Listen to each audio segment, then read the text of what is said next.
Mescid-i Mağrab olan adamlar müşavet kaldı. Çı maşi bilen maşi geldirmek bilen olun. Çı aydın aydın geçtin. Çı kıygırıp erbede çektin. Hiç farkı yok.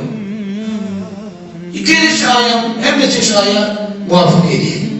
Yani mescidin hürmeti mescitte dinin maşakkatı kemliği olmalı yani.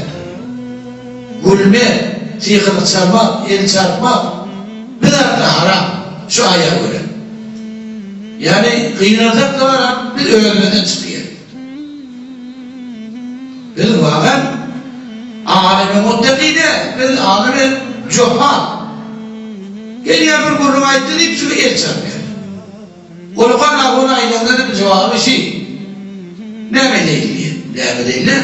Turakın ulukan ağın bir de kurum nerede? El çarpma, tıyıklık çarpma, mescid secde edilen yerde haram, müşaveti kafir, kafire meyleşik olmak oluyor gelir. Şöyle adamı nikah etmiyor. Karasını nereden bilmeli? Kur'an böyle okuymadı. Manayı Kur'an böyle bilmedi. Fekh böyle okuymadı. Şeriatta da amali yok oldu. Hayır surettir bilmedi. Böylece suret var. O da ruhaniyeti de öyle. Alemi öyle şuna agah oldu. Alim de öyle taklarda öyle yerisi de kurum geldi. Namaz okuyup da namazdan sonra şu işler olsa hiç namaz meydası yok. Belki kafire bir terbiyet oluyor. Yani ayet geçti. Şu zatlar bizim vazifemiz. Mescidlerimiz boş. Ne demek boş? Yani bir kavmin ağrının terk-i sünnet olsa şu kavme afet yarar diye.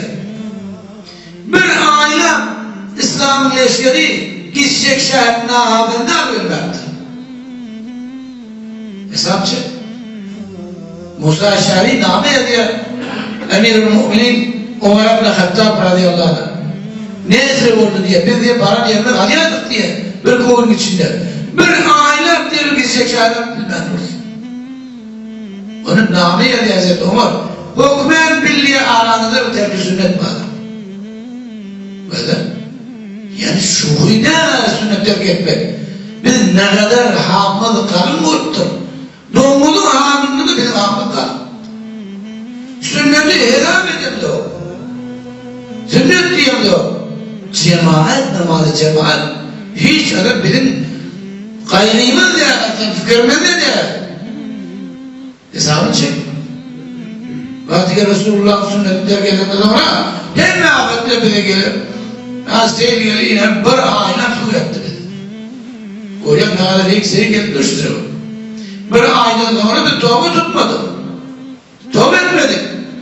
Belki ne ettim? Kur'an'ın terzine amel ettik. Huda'nın terzine amel ettik. Resulullah'ın terzine amel ettik. Hemen huzur oldu. Revanla temel Avvadan mermer zahidisine oturacaklar. Öngü zahidamızı yıktık. Biz Huda Teala'nın afetinden hiç devlet almak.